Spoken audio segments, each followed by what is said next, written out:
Il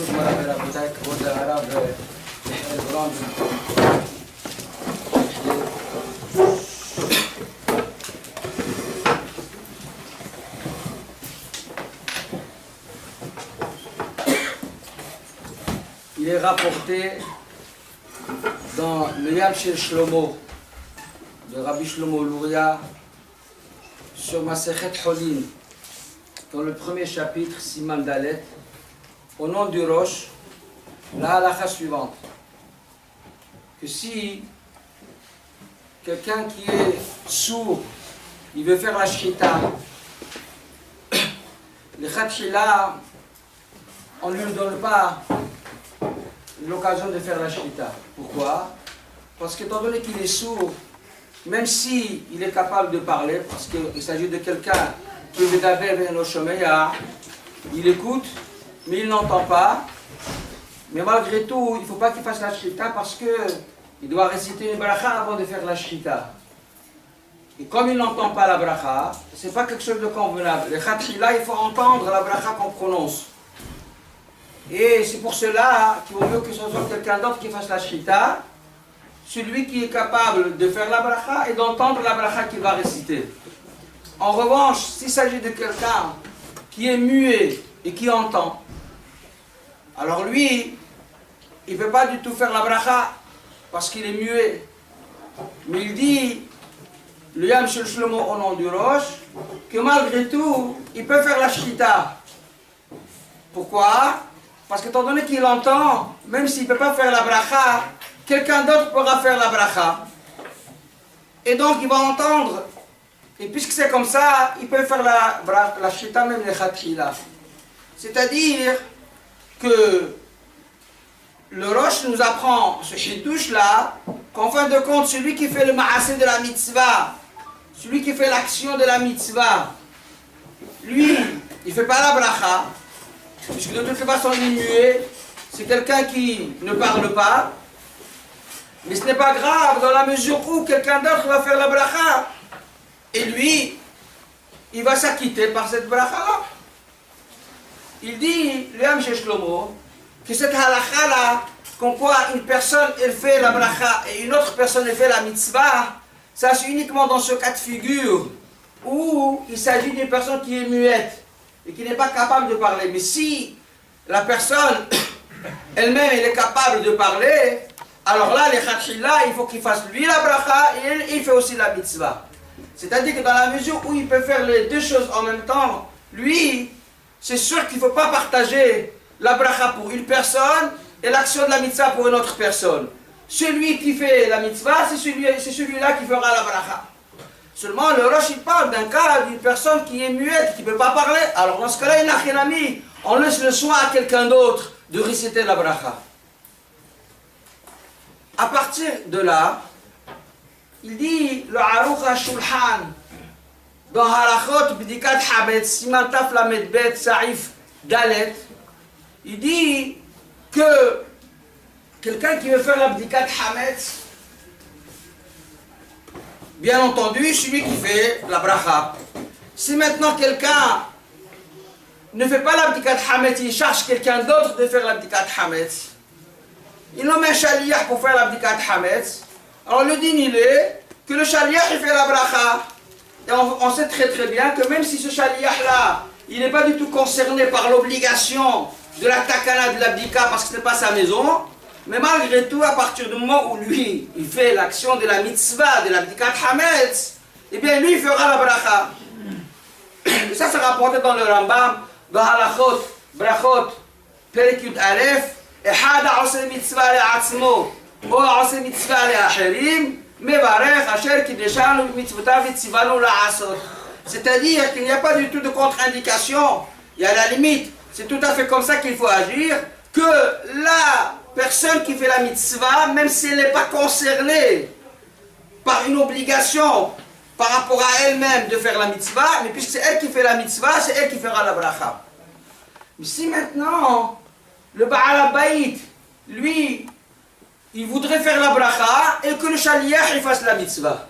S'agissant par exemple d'un cas où un monsieur qui est alité misken, il est malade, il ne peut pas vraiment se déplacer dans la maison, il faut toute la recherche de Hametz de fond en comble.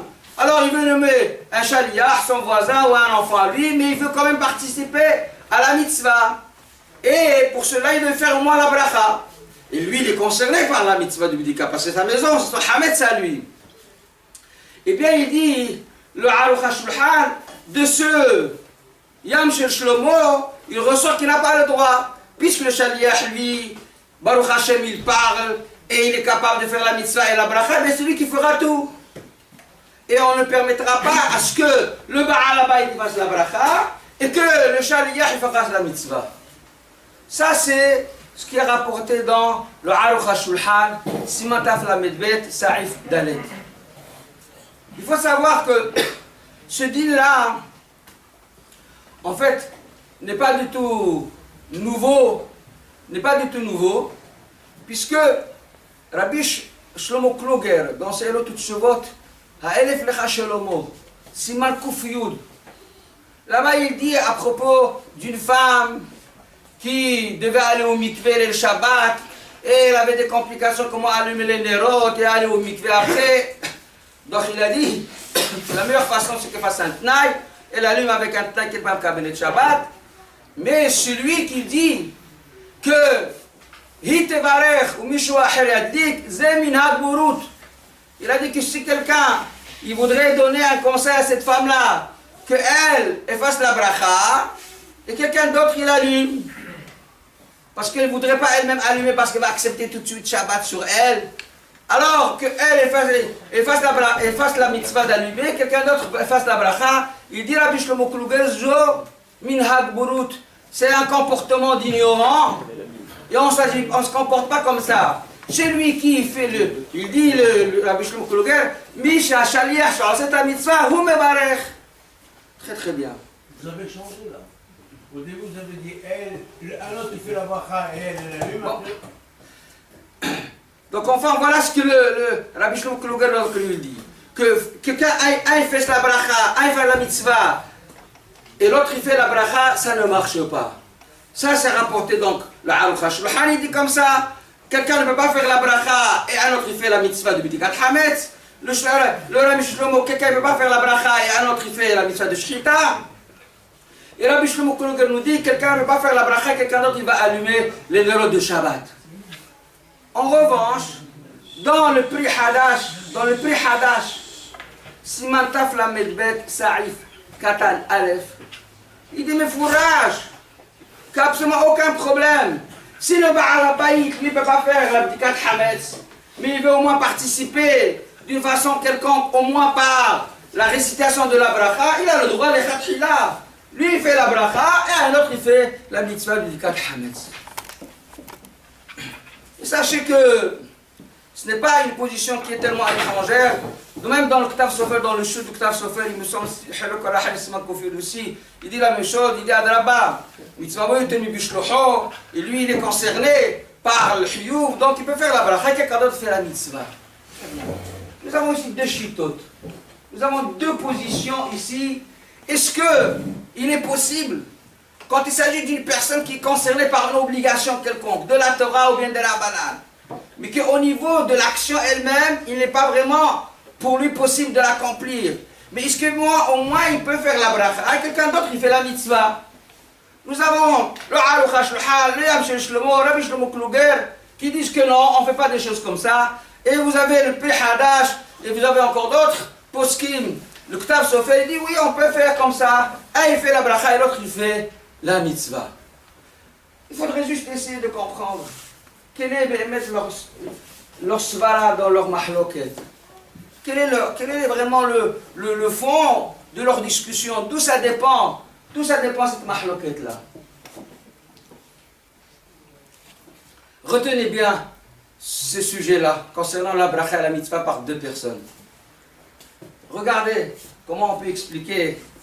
Et bien sûr, comme j'avais annoncé que j'allais parler sur Ger Katan, on va parler sur Ger Katan. Vous allez après retrouver Be'erat Hashem le lien d'une façon fantastique. Il est rapporté dans la Gemara, dans Masechet Yebamot, Daf Mem Zayin Amud Bet, à propos d'une personne qu'on doit convertir. faut savoir qu'il y a des étapes. Des étapes qui sont bien connues de notoriété. S'il faut qu'il y ait Kabbalat Mitzvot, c'est-à-dire que devant un Beit Din, le candidat, il accepte d'observer l'ensemble des mitzvot de la Torah et des Rabbanan. Et puis, on procède à la Mila. Et une fois qu'il a guéri, on procède à la Tvila, l'immersion dans le mikveh devant le Beit Din. Il y a Kabbalat Mitzvot, Mila, Tvila. Ça, c'est ce qui est rapporté dans le Lachon de la Gemara Masechet Yevamot, Memzayin Amud Bet. Im Kibel, s'il a accepté les mitzvot, Malin Oto Miyad. On lui fait la Mila tout de suite. Nitra pas, s'il a guéri, à ce moment-là, Matbilin Oto. Et on voit de là qu'il y a un seder. Il y a un seder que la Mila doit être avant la Tvila. Tosfot sur le champ, ils font cette remarque-là, comme quoi le seder, il est les Ikouva. Il faut absolument qu'il ait d'abord la Mila avant la Tvila. Et on ne peut pas faire la Tvila avant la Mila. Parce que c'est comme ça qu'il ressort du langage de la Gemara. Matbilin Oto, Nitra pas Matbilin Oto. Et tout ça, ils amènent encore notre référence, comme il est dit d'ailleurs, Enoger, encore une autre référence de la Gemara, Masechet Yevamot, Memvav Amud Bet, Enoger, Achimol, Vitbol. Donc c'est-à-dire qu'il y a un seder, il y a un ordre bien précis. Simplement, Tosfot, il pose une question sur cette halakha-là. Toi, tu me dis qu'il faut absolument respecter un ordre au niveau du processus de la conversion. Mais ça rapporte de la Gemara, Ain Het Amud Aleph, Masechet Yevamot, מעוברת שנתגיירה, בנה אינו צריך טבילה. Si nous avons une femme non juive enceinte et elle veut se convertir, et bien entendu, elle est partie s'immerger au mikveh devant le Beit Din. La Gemara nous dit que מעוברת שנתגיירה, בנה, son fils, le fœtus qui se trouve en elle, il n'a pas besoin de tvila. C'est-à-dire que la tvila de la maman, elle est efficace aussi bien pour elle-même que pour son bébé. Alors tout le monde pose la question, mais attends, mais ce fils-là, il n'a pas encore fait la Mila, et la Mila, on va la faire après quand il va naître, et il va y avoir à ce moment-là la Mila qui va se situer après la Tvila. Et toi, tu m'as dit qu'il faut un ordre bien précis qu'il faut respecter. D'abord Mila et après Tvila. Tous ceux qui disent non, là-bas, c'est pas un problème, parce que là-bas, on n'a même pas besoin de la Mila pour la conversion. Étant donné que le bébé, quand il est dans le ventre de sa maman, il n'est pas apte techniquement à faire la Mila, donc on n'a pas besoin de la Mila pour sa guéroute. C'est-à-dire qu'en réalité, il devient guerre par la Tvila. On n'a pas besoin de la Mila parce qu'il n'est pas hasé les Mila. Dans quel cas la Mila est absolument incontournable et indispensable? C'est uniquement quand il y a une possibilité de faire la Mila. Alors là, la Torah, elle a dit, tu ne peux pas faire la guéroute d'une personne tant que tu n'as pas fait la Mila. Mais si de toute façon, il est dans un contexte où il est exclu de l'accomplissement de la Mila, et bien dans ce cas-là, la Mila n'est pas du tout nécessaire pour sa conversion. Voilà comment Tosfot y répondent. Bien entendu, il reste dans l'opposition que le seder, il est absolument indispensable, incontournable. Il faut d'abord Mila et après Tvila. Cette même Shita est rapportée dans le Ra'a, qui est rapportée dans le Mouki Yosef, sur Masechet Yevamot. Et le Ra'a dit aussi la même chose. C'est sûr que c'est les Ikuvaim, Taval, Lifna Mila, En Klum. Ça ne savoir rien du tout. Si un converti en la Mila, un candidat en la mis au mikveh avant de lui faire la Mila, ça ne vaut rien du tout. Il faut absolument que la Mila soit avant la Tvila. Et le Ra'a précise aussi que cette fameuse Gemara de Mu'uberet Shnitavla, Shnitgaira Benana Tvila, la même chose que Tosfot, avec un langage encore plus fort, il dit le Ra'a, étant donné qu'il s'agit d'une situation où il n'y a pas de possibilité de faire la Mila, eh bien, c'est comme une femme quand on la convertit. Il n'y a pas de Mila à faire. Avec la Tvila, il devient juif. Celui-là aussi, il devient juif avec la Tvila. Parce qu'il n'est pas hasé.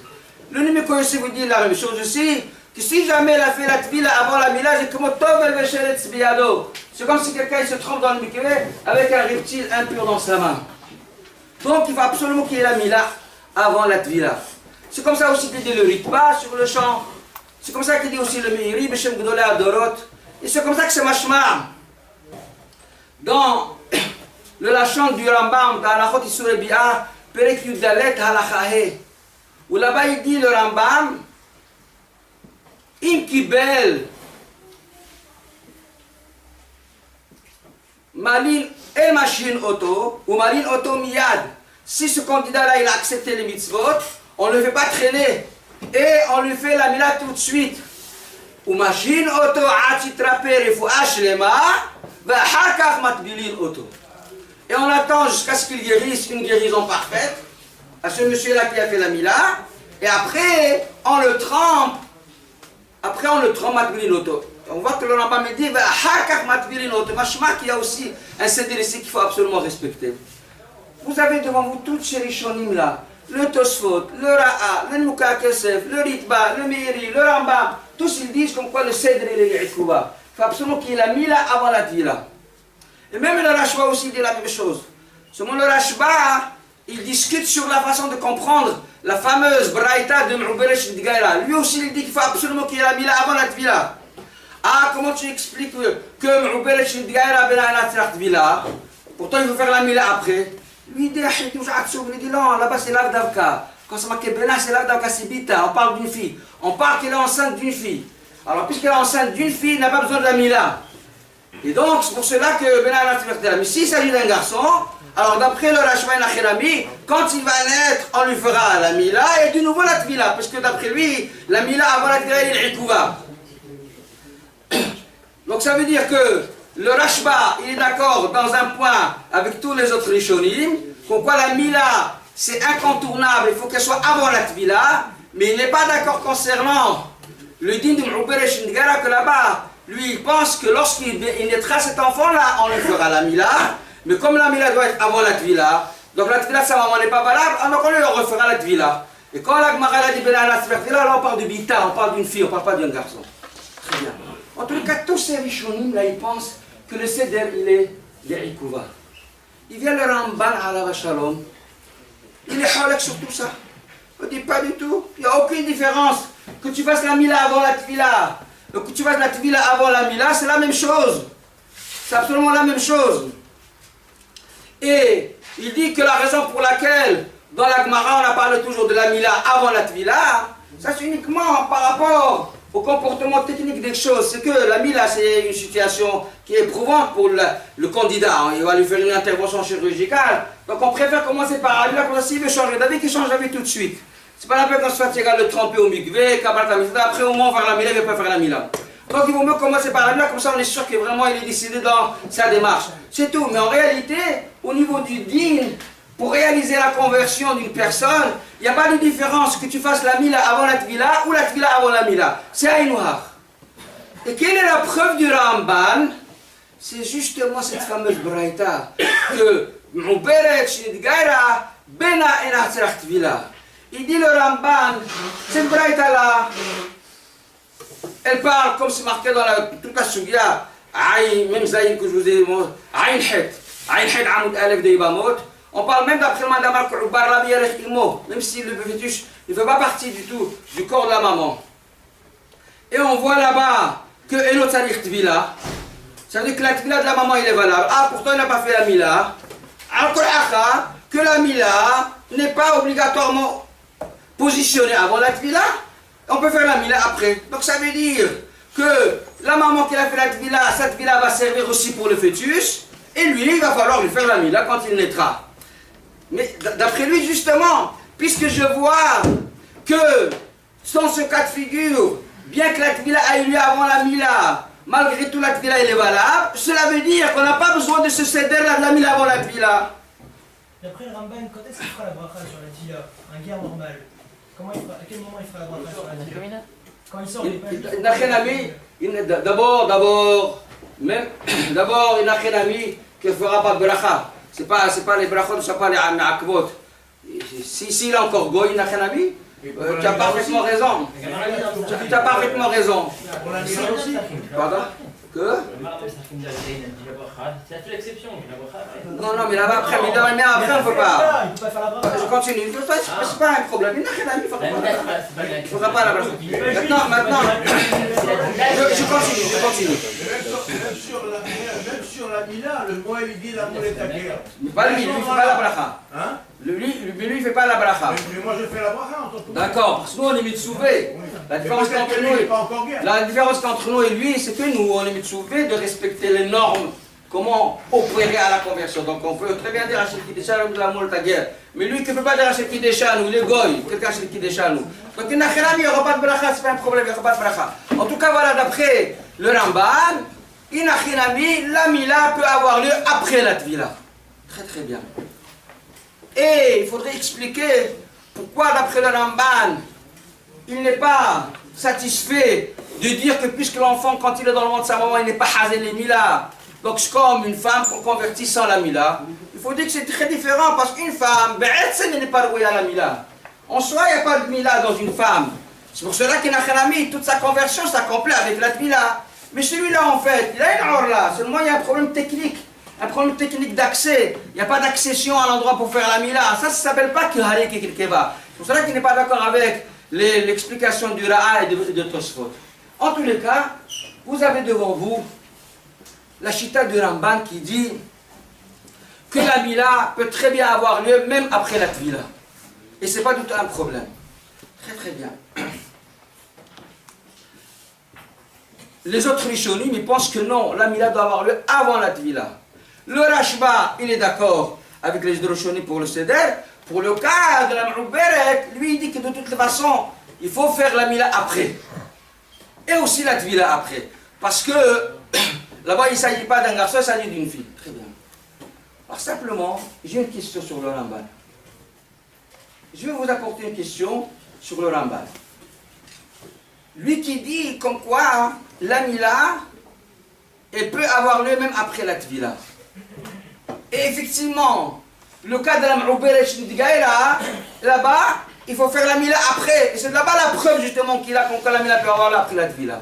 Parce que regardez, il ressort en fait une différence fondamentale, pas seulement au niveau du Seder que je vous ai dit, mais une différence fondamentale au niveau de la réalité des choses entre Shitat, Kol Arishonim, Tosfot, Ra'an, et le Ramban. Parce que d'après tous les autres Rishonim, une femme enceinte qui s'est convertie, l'enfant quand il naît, il est déjà juif. Il est déjà entièrement juif. Parce qu'il est déjà devenu juif quand il était dans le ventre de sa maman. Et la Mila qui va être accomplie après, ce n'est pas une Mila de Girout, c'est une Mila d'un juif qui doit faire la Mila. Tandis que d'après le Ramban, non. Il faut absolument faire la Mila. Et là-bas, c'est là-bas la preuve qu'on quoi la Mila peut être après la Tvila. Ça veut dire que d'après le Ramban, quand l'enfant il sort du ventre de sa maman, il est encore goy. Et il va devenir juif quand tu feras la Mila.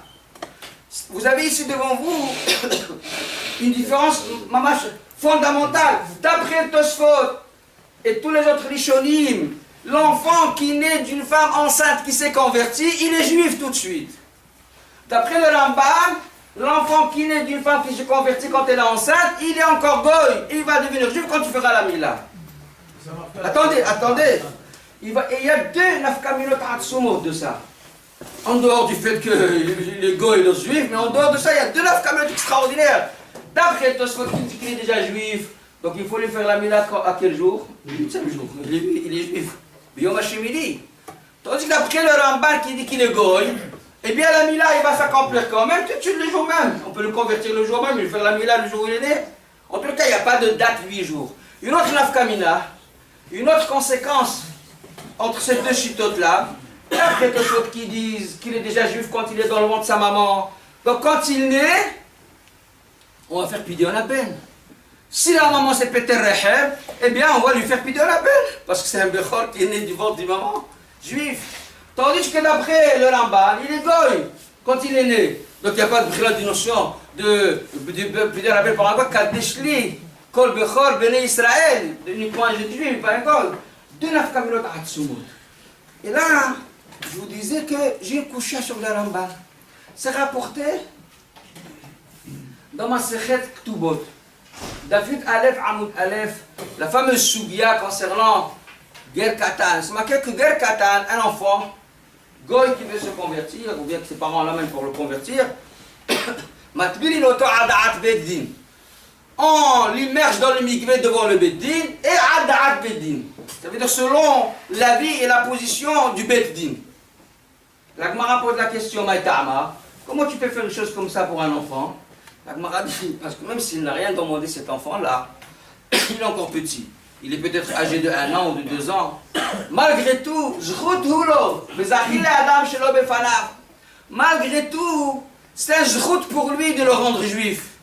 Et même si lui, il n'a rien demandé, et tout ce que nous sommes en train de faire pour lui, c'est à son insu, parce qu'en fait, il n'est pas du tout maître de tout ce qui est en train de s'opérer vis-à-vis de lui, malgré tout, étant donné que c'est un zchut, on a le droit, il existe une notion dans la Torah, comme quoi on peut faire une action qui est méritante pour quelqu'un, même si ce quelqu'un-là il est absent, même s'il n'est pas conscient, on peut lui faire une action de zchut pour lui. Très bien. Et c'est ça la halakha. Tout soit à la makom, il se pose la question, il dit, mais attendez, toute la notion de zriya, elle existe dans la Torah que medin shlichut. Ça veut dire parce que la Torah nous a enseigné ce principe de shaliach, comme quoi quelqu'un peut être mon shaliach pour moi. Grâce à ça, il y a aussi le fait que moi je peux faire une action méritante pour quelqu'un, même à son insu. Parce que quand j'agis pour lui, je suis son shaliach. Il dit Tosfot, puisque tout le fondement de la zriya, il est construit sur le principe de shlichut. Et il y a un dit qui dit que shlichut les katan.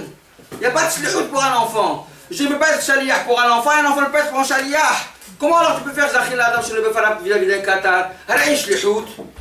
C'est un goy aussi, il ne peut pas être shlichut, Que mais ça on peut dire batahat. En même temps que je rends juif, en même temps que je suis un shaliach. C'est pas ça vraiment le gros problème. Alors tous ceux qui répondent, ils disent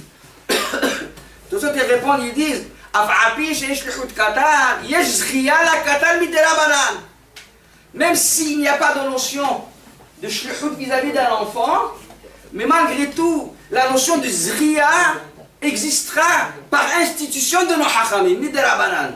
Parce qu'en fait, midoraita, étant donné que la zriya, elle n'est que la résultante de la halakha de shlichut, donc s'il n'y a pas de shlichut min Torah, il n'y a pas de zriya min Torah, même Tosfot ils disent qu'il y a une différence au niveau des rabanan, que midirabanan, il n'y a pas de shlichut, et ni min Torah, il n'y a pas de shlichut pour un qatar, mais pour ce qui est de la zriya, zachil adam, shlo pour un qatar, midirabanan.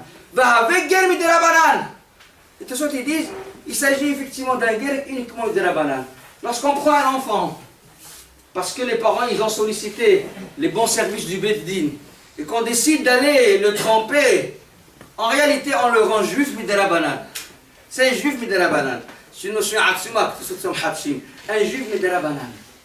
Très bien. Avec ça ils sont arrangés avec la Gemara. Simplement ils posent une kushia, Tosfot sur eux-mêmes. Ça veut dire qu'un katan ne peut pas être juif que midirabanan. Or c'est marqué dans la Gemara Sanhedrin Samechet Amud Alef. C'est marqué là-bas que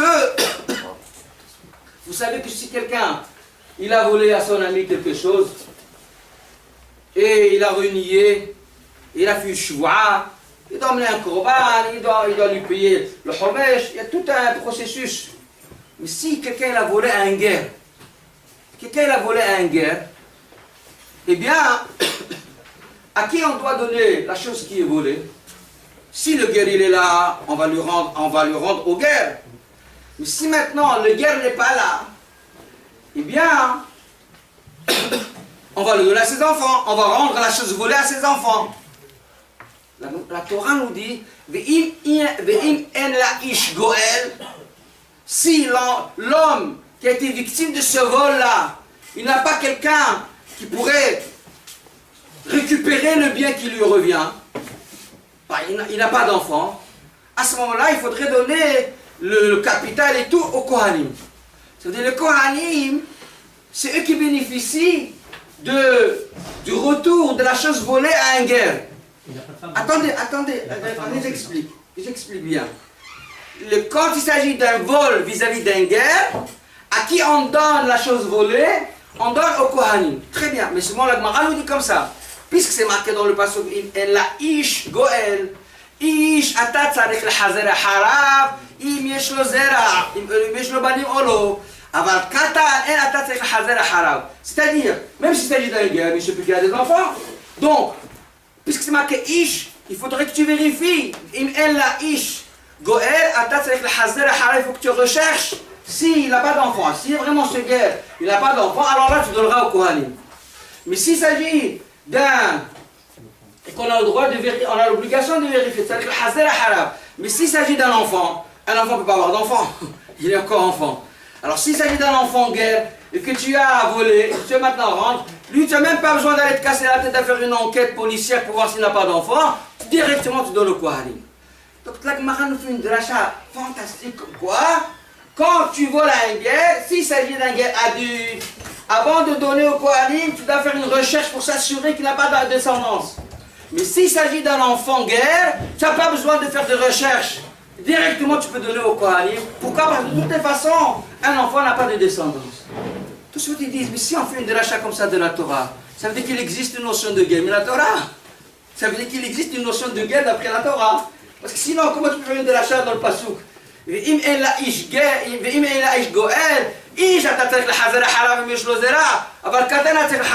ça veut dire qu'il existe une notion de guerre d'après la Torah.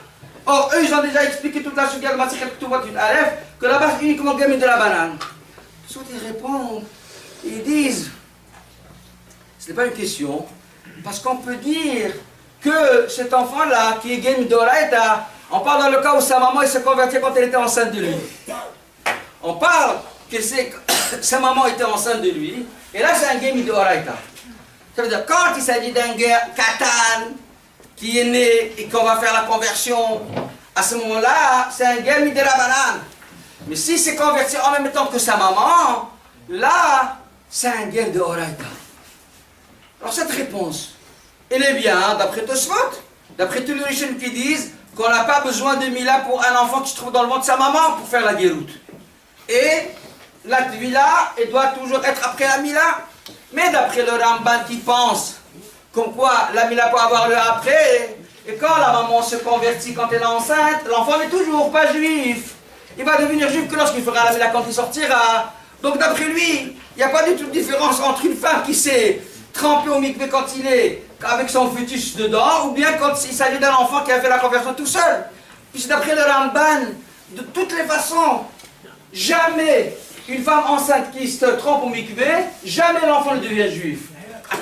Jamais l'enfant ne devient juif. Il va devenir juif qu'après. Donc ça veut dire que c'est toujours Gadol. Alors même là, où est-ce qu'il est? La couchette de Tosfot revient. C'est midi Zriya, il me dit Shlihoud, et Shlihoud le Katan, donc ça reste de la banane. Comment tu vas trouver le cas de Guerre de Horaïta? Voilà la couchette que nous avons eue sur le Ramban. C'est-à-dire, comment le Ramban il va s'arranger avec cette Gemara de Masechet Sanhedrin? Puisque là-bas il s'agit d'une guerre ou d'un katan, et il s'agit d'une guerre de katan, mais de Horaïta. Et d'après le Ramban, de toutes les façons, même une personne qui est enceinte, qui se trompe, l'enfant reste toujours goy dans le ventre de sa maman. Et comme quand il naîtra, il devient juif. Oh, il se deviendra juif, donc c'est un digne de shlihout, et shlihout de katan, donc zkhia, c'est de la banane. Le problème, il est toujours là. D'accord? Alors là, regardez. En réalité, je peux vous répondre tout de suite à cette question-là. Je pense d'une façon qui est véridique. Ce n'est pas une proposition de Efshar. On peut répondre comme ça. Quand Tosfot disent que Mashkahata gen de Horaïta bin Uberet shnit gaira, lorsque Tosfot dans Masechet Sanhedrin ils ont répondu comme quoi on peut trouver le cas d'un enfant qui se convertit, qui est guerre Minha Torah, on peut se trouver ce cas-là quand il s'agit d'une femme enceinte qui s'est trempée et qui veut se convertir. Tu es obligé de dire que Tosfot il parle uniquement d'après l'avis qui dit que Ubar Yerech Imo. Vous allez bien m'écouter jusqu'à la fin. Ce Tosfot là qui disent d'une telle proposition que Mashkahat là, guerre, Katan, Midoraïta, Tosfot ils disent dans le cas où il s'agit d'une femme enceinte qui est venue se tremper au mikvé pour devenir juive. Et ça, c'est l'enfant qui va naître, il va être un juif Minatora. Tu es obligé de dire que Tosfot, quand il parle ici, c'est uniquement d'après l'avis qui dit qu'un fœtus, il fait partie intégrale du corps de sa maman. Pourquoi? Parce que si tu dis que Tosfot, il parle d'après l'avis qui dit que le fœtus, il est absolument indépendant de la maman. Là, il y a un gros problème. Pourquoi? Parce que s'il est Ubar Yerech Imo, alors je peux dire que l'enfant est limite de Horaïta. Pourquoi? Parce qu'en fait, il n'y a pas de guéroute personnalisée vis-à-vis de lui. Moi, je convertis le corps de la femme. Et le corps de la femme, il est composé de plusieurs membres. Il y a aussi le fœtus qui est un membre du corps de la maman. Donc ce n'est pas une guéroute personnalisée. Ce n'est pas une guéroute ciblée par rapport au fœtus. Il s'agit de convertir la maman avec tout ce qu'elle comporte. Alors je peux comprendre que ce guérateur de Horaïta. Je peux comprendre ça. Mais si tu dis que si tu dis que le fœtus, il ne fait pas partie du corps de la maman, à ce moment-là, il va être traité individuellement. Ça veut dire que lorsqu'il va y avoir la guéroute d'une maman enceinte, lorsque je vais dire que le fœtus aussi devient juif, en fait il y a une guéroute personnalisée. Ce n'est pas une guéroute qui se fait tacitement en même temps que la maman. Parce que si c'est en même temps que la maman, ça veut dire qu'il fait partie du corps de la maman. Or, si je dis que tu es obligé de dire que la guéroute se fait individuellement par rapport à lui. Je vous emmène une preuve. Je vous emmène une preuve que lorsqu'on dit que et une maman se convertit, là la guéroute, ce n'est pas une guéroute qui est incluse dans la guéroute de la maman. Non, il s'agit ici de deux guérouillottes. La guéroute de la maman et la guéroute du fœtus. Et je vais vous emmener une ayah. Parce que la Gemara dans Masechet Yebamot, Ayin Het, concernant ce deal-là, de M'ouber Shildigara Bena Ina Tvila, la Gemara pose la question, mais attends, il y a Hatitza? Comment le fœtus, il n'a pas besoin de Tvila, mais il y a ici le Hatitza? Et même si tu dis que Rubo est un Makpid, Rubo, quand il y a Rubo, il n'est pas Makpid, c'est pas Hatitza. Mais là, c'est Koulo. Il est entièrement enveloppé, ce fœtus, par le corps de sa maman. Donc il y a une Hatitza. La Gemara dit, c'est pas grave. Parce que c'est ça sa nature. C'est ça son état naturel. Regardez la beauté. Si on parle ici de Ubar, Yerech Imo, c'est quoi la couche de la Gemara et Hatitza? On va poser une question que la chair qui se trouve sur le bras, il est Hatitza parce qu'il y a la peau en haut qui fait Hatitza. Ici, Ubar Yerech Imo, la couche ne commence pas du tout à le Hatitza. Quel Hatitza il y a ici? C'est Ubar Yerech Imo, ça fait pas comme la jambe de la maman. Et l'élite belle, le fœtus, il est pas avec la maman. Seulement, tu es obligé de dire qu'on est en train de voir le fœtus individuellement. Parce que la Gemara là-bas, elle parle d'après la Ubar la Yerech Imo.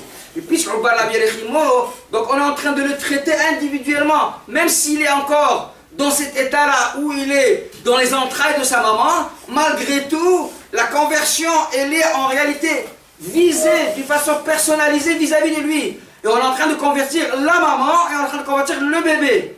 Donc la question revient.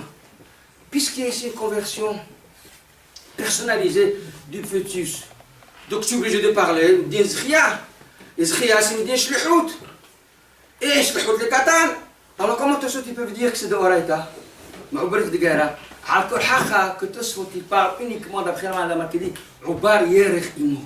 Sinon vous n'en sortez pas du tout. Ubar Yerech Imo. Et du coup, puisque c'est comme ça, la couche qu'on a posée contre le Ramban, en fait, elle disparaît. Pourquoi elle disparaît?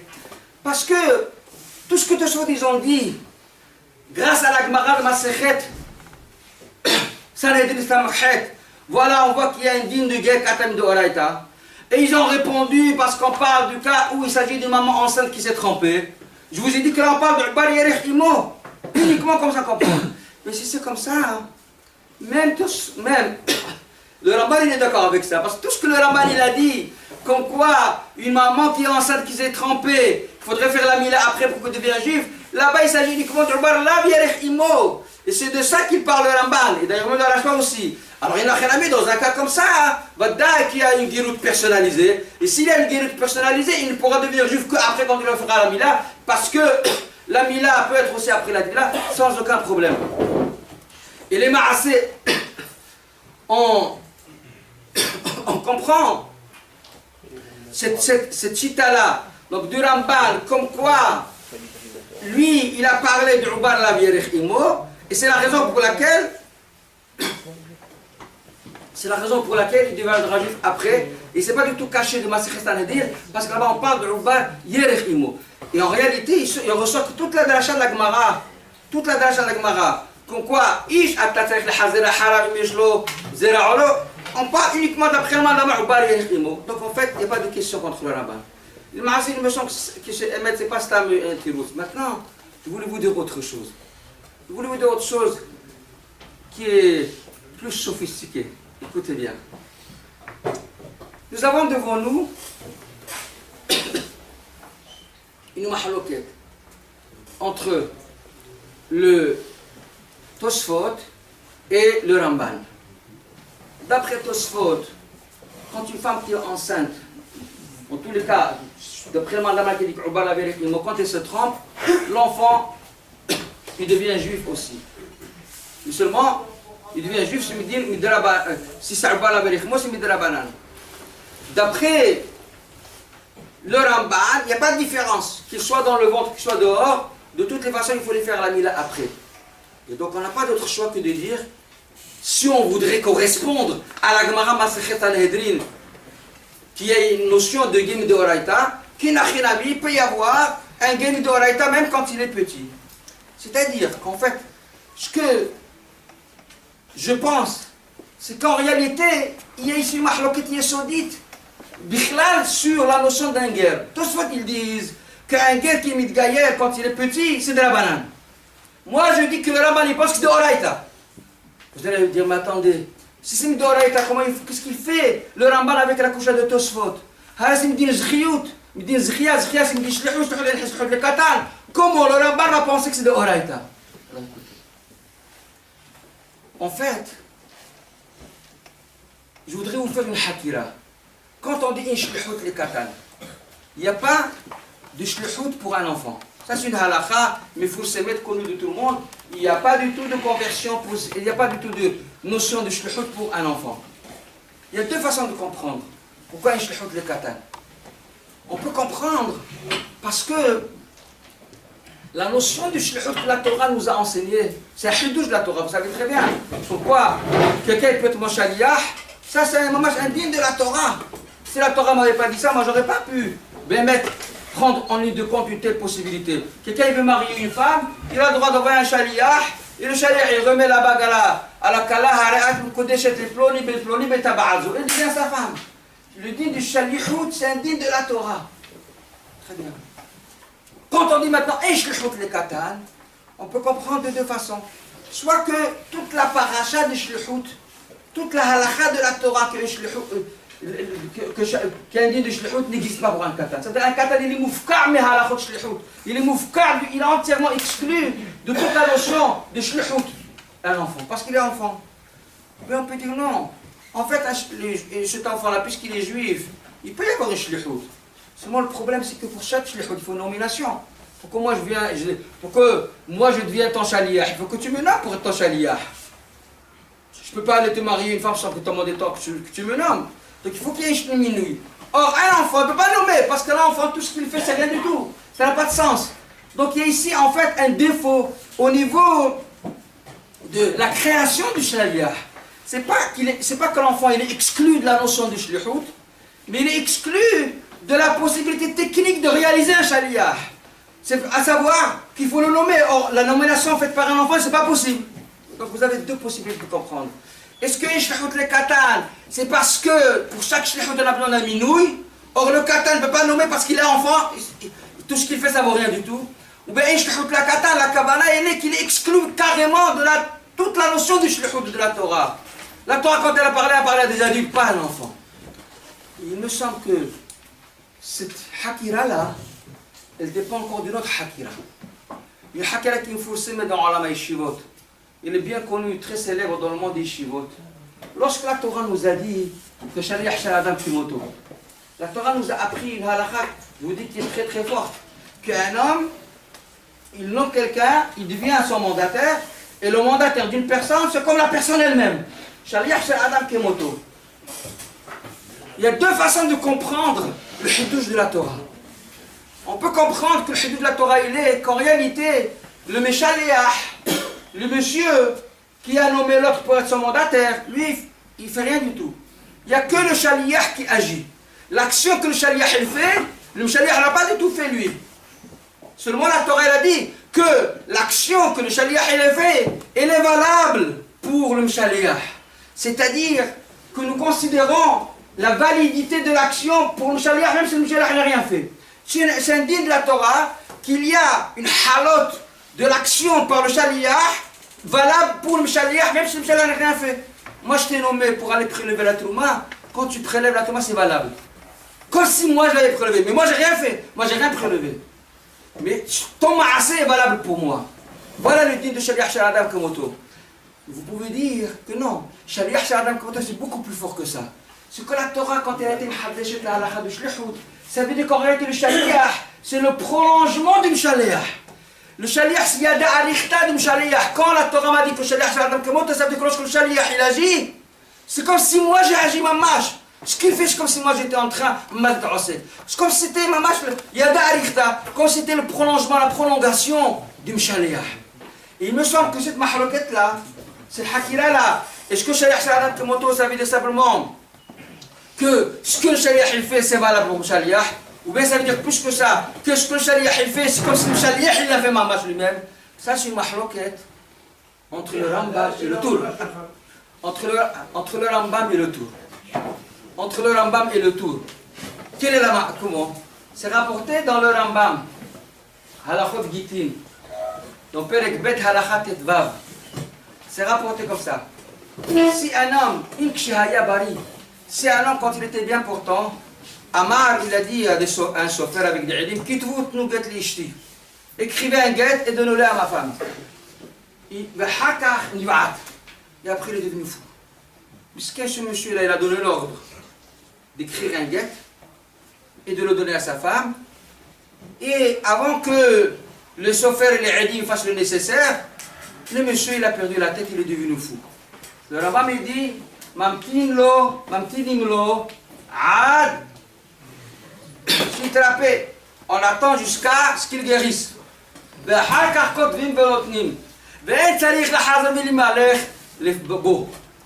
attend qu'il guérisse, et après on écrit le guet, et on n'a pas besoin de lui redemander, monsieur, est-ce que tu veux qu'on écrit le guet ou pas? Du moment qu'il l'a nommé avant qu'il ne devienne fou, même si entre-temps il est devenu fou, étant donné qu'après il a guéri, on est sommaire sur la minute qu'il y a avant pour écrire le guet.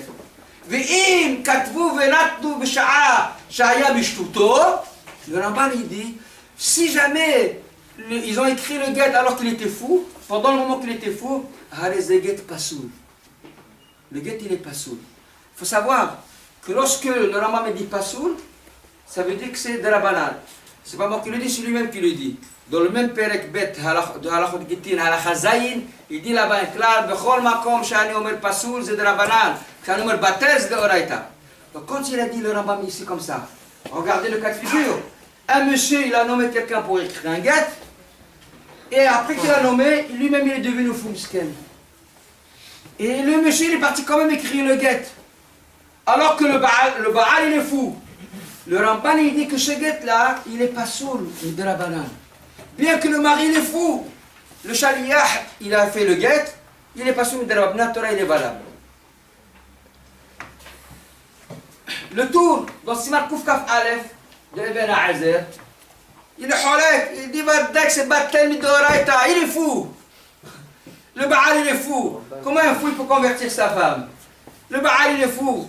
Donc il dit le tour que s'il a mis ça au nom de son père le Roche dans les Tchuvot, dans Klal Memhe, Siman Yudhet, il dit le Roche que si ils ont écrit le guet alors que le mari il était fou, dans ce cas-là, le guet il est battu de Oraita. Le guet il est battu de Oraita. Alors, le Kesef Mishneh, il fait la remarque sur le Rambam. Comment il peut dire que c'est pas uniquement de la banane? Pourtant la Gemara, pour ce cas de figure, elle a considéré que c'est comme un choté. Mais un choté, ça vaut rien du tout. Le Mishneh Lameler, au nom de son grand-père, le Get Pachout, il répond, il dit, même si c'est marqué dans la Gemara là-bas, que c'est comme un choté, malgré tout c'est un psou de la banane. Pourquoi? Puisque la Gemara, il a dit qu'après qu'il a guéri, on n'a pas besoin de lui redemander son avis. Si tu dis qu'au moment où il était fou, tout est tombé à l'eau, donc il n'y a plus de shlihout. Comment ça se fait que lorsqu'il guérit, on n'a pas besoin de le nommer? Alors que la shlihout était présente même au moment où il était encore fou. La shlihout était là. C'est pour cela que c'est un psou de la banane. Ça veut dire au contraire, le Mishneh Lameler, au nom du Get Pachout, ils disent, il y a une ayat du Rambam, du moment que je sais qu'après qu'il guérit, je n'ai pas besoin de lui redemander son avis. Ça veut dire que même dans la période de shlihout, la shlihout n'a pas été annulée. Et puisqu'elle n'a pas été annulée, c'est pour cela que le guet n'est pas soumis de la banane. La preuve, c'est qu'après qu'il guérit, on n'a pas besoin de le renommer. Maintenant, le tour. le tour, il y a un gros problème. Parce que le tour, lui aussi, il est d'accord avec ce din-là. Que si après il a guéri, on n'a pas besoin de le renommer. Lui, il l'emmène. Dans Simon Koufkaf Aleph. Et comment ça se fait alors qu'il a dit que c'est Batel de la Torah? S'il est Batel de la Torah, ça veut dire qu'il n'y a plus de shlihout. S'il n'y a plus de shlihout, il faut renommer de nouveau. Alors vous savez, quelle est la mahaloukette entre le Rambam et le tour?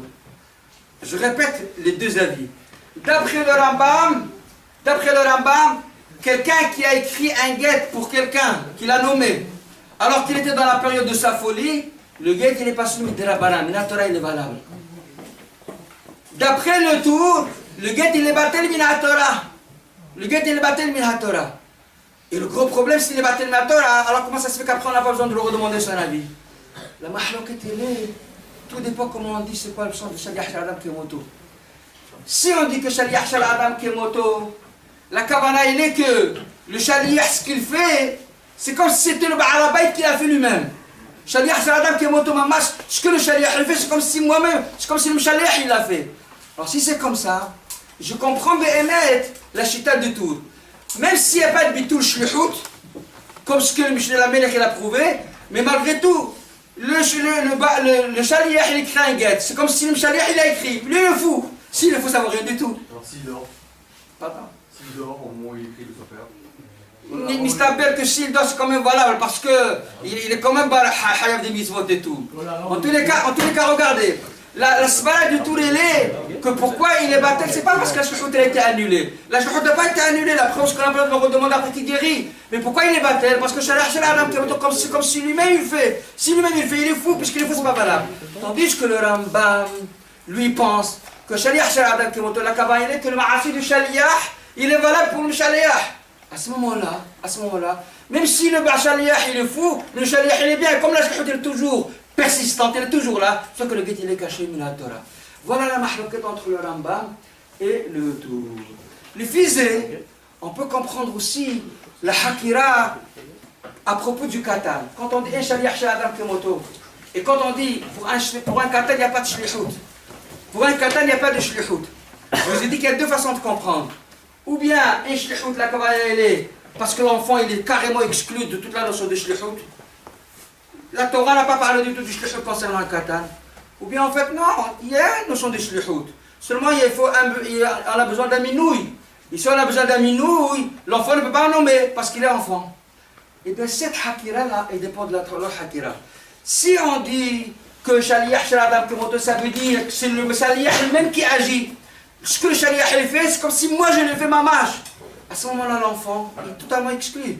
Il sait rien du tout à l'enfant. Donc il est totalement exclu de la notion de shlihout. Mais si je dis que Shaliach Shel Adam Kemoto zut, ça veut dire simplement que ce que le Shaliach il fait, c'est valable pour moi. À ce moment-là, pourquoi un adulte ne peut pas être Shaliach pour un katan? L'adulte, lui, il est bien portant. Là-bas, parce qu'il faut un minouille. Un minouille ne peut pas le nommer le Shaliach.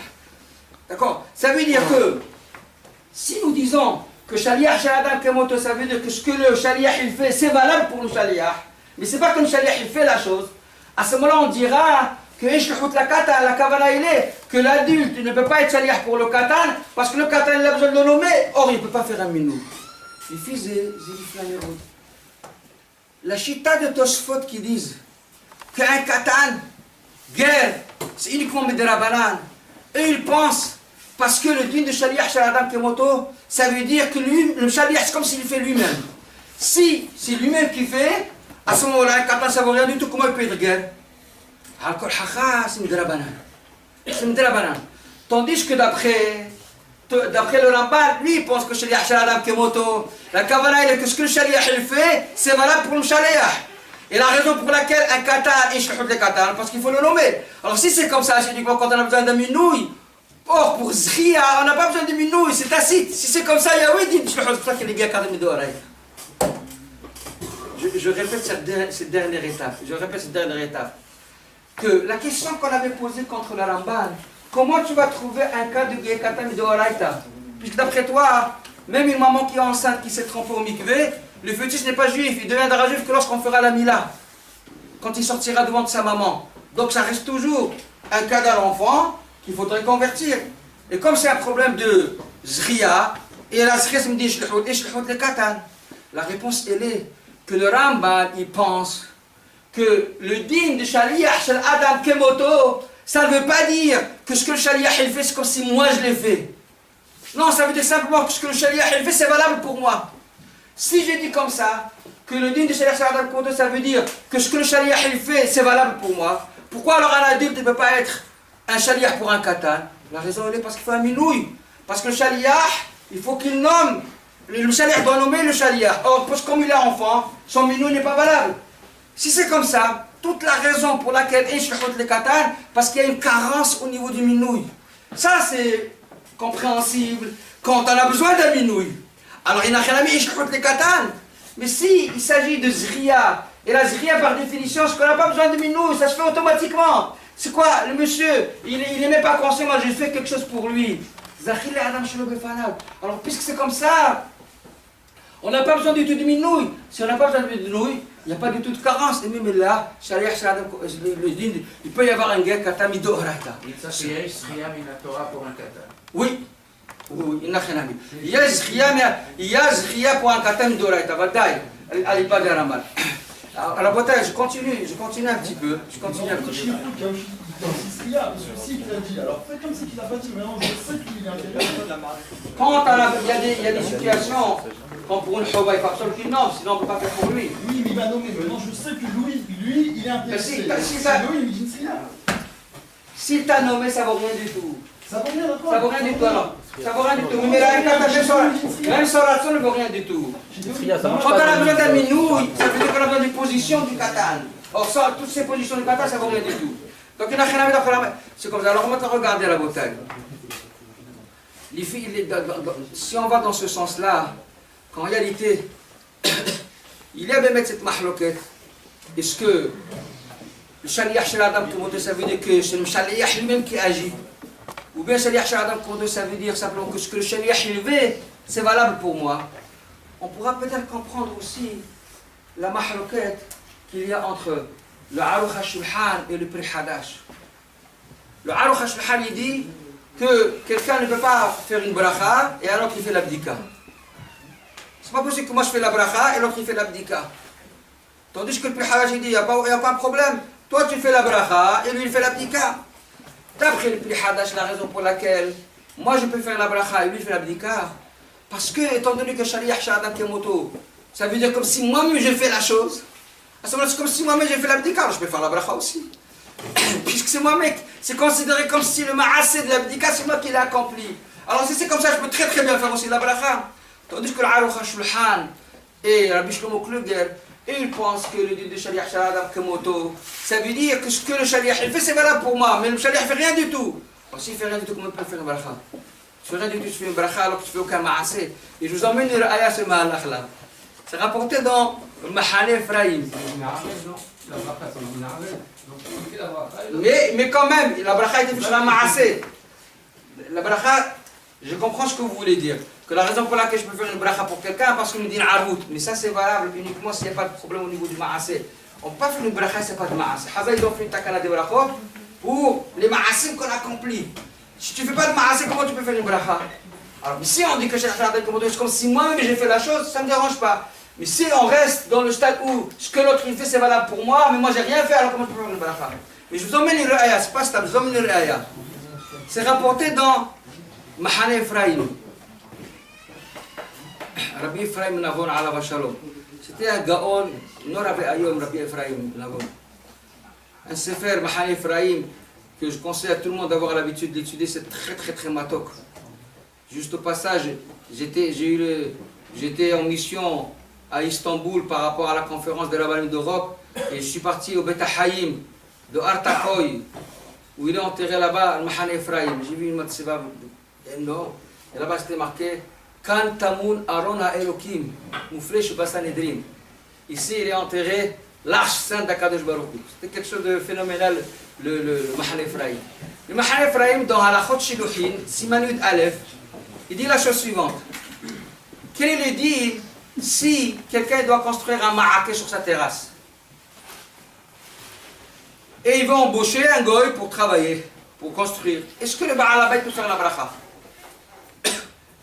C'est le goy qui va travailler, il va faire toutes les constructions, et lui il va faire la bracha. Alors, bien entendu, le goy ne peut pas faire la bracha, mais lui, il veut faire la bracha pour la mitzvah qu'il est en train de faire par le biais du goy. Il dit, Mahane Ephraim, la chose suivante, il dit, écoutez bien, il dit que c'est rapporté dans ma sechet Baba Mitzia, d'Afioud, que ma bia Mitzia la Havero, le Kala Havero. Que si quelqu'un, il a trouvé un objet perdu, où il n'y avait pas de simanim et tout, de façon qu'on peut le prendre, mais il a trouvé, il a levé pour son ami, pour l'avantage de son ami. Ma bia Mitzia la Havero, le Kala Havero. Pourquoi? Parce que c'est un chauve pour les autres. Et un zakhila adam comme je les aharim. On ne fait pas un zhout pour quelqu'un au détriment des autres.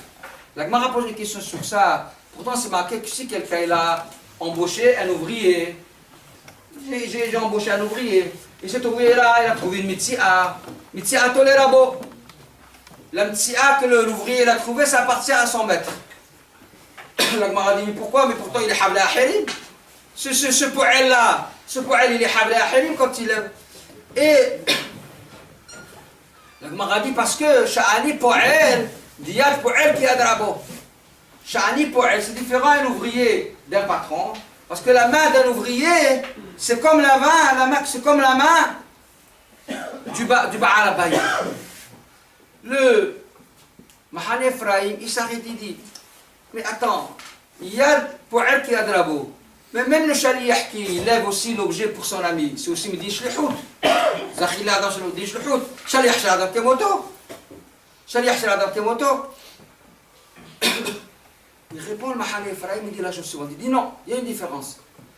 Parce que Yad Po'el qui adrabo, là-bas, étant donné que Goufo canouille pour la qu'il a embauché, à ce moment-là, tout ce que le Po'el il fait, c'est comme si lui-même il le fait. C'est comme si le Ba'al Abayit lui-même il le fait. Et puisque c'est comme ça, même s'il y a Habla Ahirim, mais alors moi j'ai bien le droit de prendre quelque chose pour moi, même si je suis Habla Ahirim, il y a pour elle qui a de la ça veut dire c'est comme si lui-même il le fait.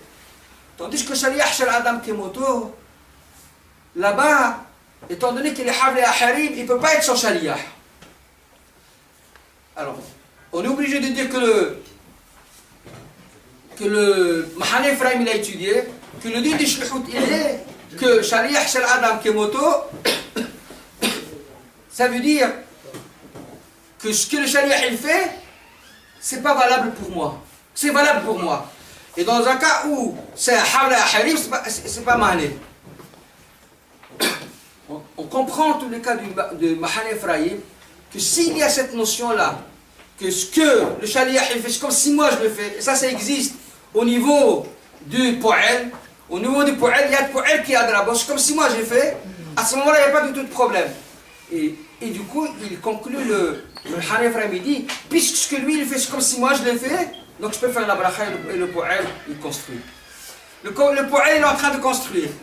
Puisqu'il y a le Po'el qui a de la bosse, comme si le Rav lui-même, il était en train de construire lui-même, le maître lui-même, il était en train de construire le Ma'akel. Alors, puisque c'est comme ça, il peut lui faire la bracha, et lui construit. Parce que ce que le Po'el est en train de construire, c'est comme si moi j'ai construit. Oui. C'est un goy, ça veut dire. Même c'est un goy.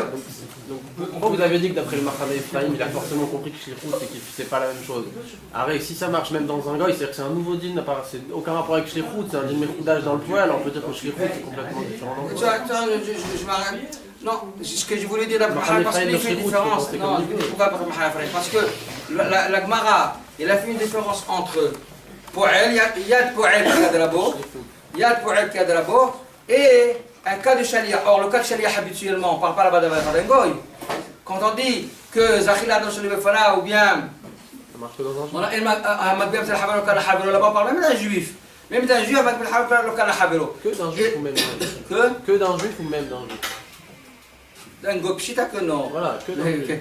Mais on parle d'un juif qui m'a bien à la Habero, même s'il y a ici la notion de Shlihout, malgré tout, ça c'est d'après tous les Ma'alchim de Shlihout, c'est une marme fourchette. Quoi qu'on pense dans Shlihout, ça travaille. Bon, en tous les cas, ce que je veux juste faire ressortir de Mahane Ephraim, c'est qu'on voit que si ce que l'autre il fait, c'est comme si moi je l'ai fait, à ce moment-là, je peux même faire la bracha. Maman, je peux faire la bracha. C'est pour cela que le goy et Shlihout l'Akoum. Mais à partir du moment où il est mon Po'el, il y a le Po'el qui a de la boue. Et c'est comme si moi j'ai fait, puisque là je peux faire la bracha. Maintenant, moi je Alors, dis dans que le cas, il même faudrait si... le payer alors, Dafka. Il faudrait qu'il soit mon Il poêle, pas mon chalia. Oui, il faut qu'il le paye. C'est un poète pour il a carré l'argent. Parce que les fils, on peut comprendre aussi cette chita-là qui dit que moi, le plus harash qui dit que moi je fais la bracha et l'autre il fait la mitzvah de l'abdika. Pourquoi? Parce que si je dis shalash c'est comme si moi-même je fais, Azina Khalam, je peux aussi faire la bracha. Alors ça, c'est que le ma'aseh,